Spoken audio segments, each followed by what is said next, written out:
En este vídeo resolveremos un circuito sencillo con un transistor y además explicaré un poco la parte teórica de este. Recordemos que hay dos tipos de transistores, uno con la flecha que va hacia afuera y otro con la flecha que va hacia adentro. Este es NPN y este PNP. En este caso yo normalmente lo recuerdo como in permanently, la flecha dentro, y este como not permanently in. Pero aquí solamente nos indicará hacia dónde van las intensidades, que por un lado tenemos esta y por otro esta de aquí, que esta sería IB, y aquí tendríamos IC o IE si aquí hubiera una resistencia. Entonces, para resolverlo, lo que tenemos que hacer es dividir el transistor en dos partes. Por un lado tenemos a la izquierda este y por otro este de aquí. Y por lo tanto así tenemos circuitos más sencillos. Por esta parte de la izquierda tenemos una resistencia y dos tensiones. La tensión que va de B a E, por lo tanto la tensión VB, ¿vale? Que recordemos que aquí es colector, emisor y base, las tres partes del transistor, así que esta será la tensión de la base al emisor. Aquí habrá la tensión entre colector-emisor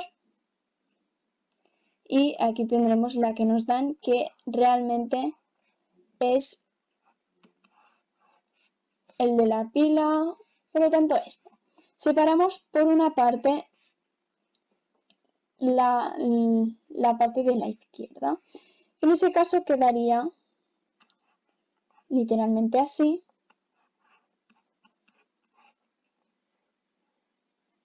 Y aquí de esta forma, donde esto es resistencia de base,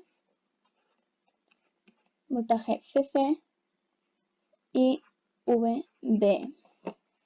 Que para que aquí conduzca corriente debe ser un mínimo de 0,7 voltios. Por lo tanto, esto es un valor que siempre tendremos, siempre y cuando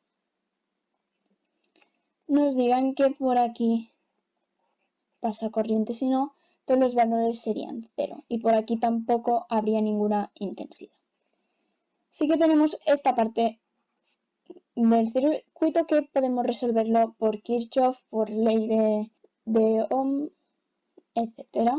Que por ejemplo, si hacemos pasar la intensidad por aquí, IB, sabemos que VCC menos VB es igual a la resistencia por la intensidad que pasa. En este caso sabemos cuál es este valor, este también, recordemos siempre 0,7, la resistencia nos la dan, pero la intensidad de base no la sabemos, que es lo que queremos calcular. Si sustituimos todos los valores, nos dará la intensidad de base, que en este caso es 19,3. ¿Por qué necesitamos saber intensidad de base? Porque sabemos por la relación que hay de los transistores que la intensidad del colector es la intensidad de base por la ganancia, que es el valor, el número por el cual se multiplica la intensidad de base y pasa por la intensidad del colector. Así que cuando ya tenemos intensidad de base podemos calcular la intensidad del colector, que en este caso es 19,3 por 100. Esto de aquí, la intensidad del colector es 1,93 miliamperios. Este es uno de los valores del punto de trabajo, que el punto de trabajo se determina por el voltaje entre el colector y el emisor y la intensidad del colector. Así que una vez ya tenemos la intensidad del colector, tenemos que encontrar el voltaje entre el colector y el emisor. que esto lo tenemos que hacer con la otra parte del circuito.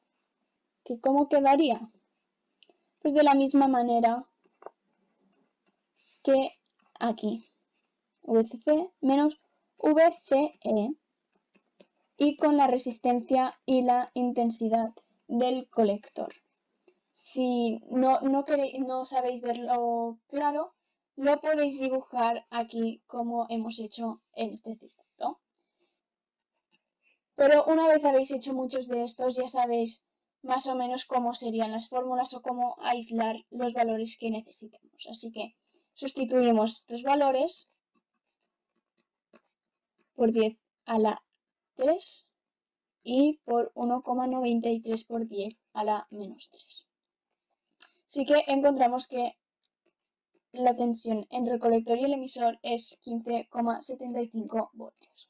Así que una vez tenemos este valor y este valor, podemos encontrar que el punto de trabajo es 15,75 voltios y 1,93 miliamperios.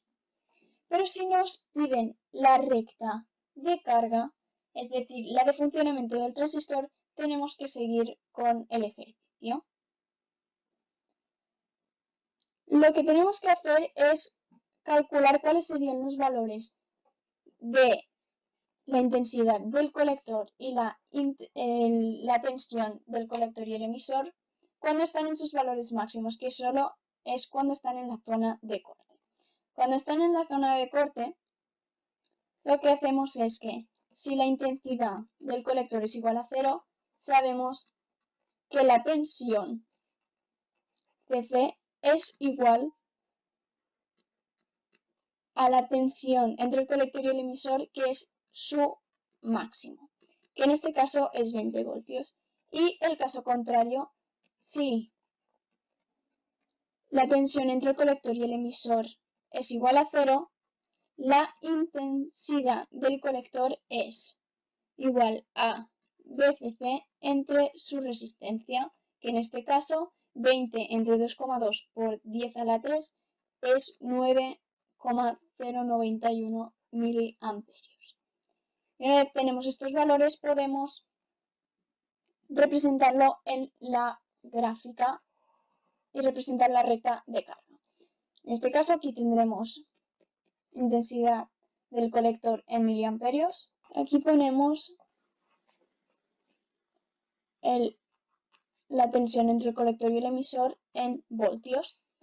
Así que ponemos a escala los dos valores, que en este caso es 20 voltios y 9,091. Los juntamos y esta es la recta de carga. Pero tenemos que representar también el punto de trabajo, si es que nos lo piden juntamente con la recta de carga. Así que ponemos la intensidad del colector, que es 1,93, que es lo que hemos calculado aquí, y 15,75, que repito, yo no lo estoy haciendo a escala porque no puedo. Y esto debería coincidir con un punto en la recta, y este sería el punto de trabajo, por lo tanto aquí se acabaría el ejercicio.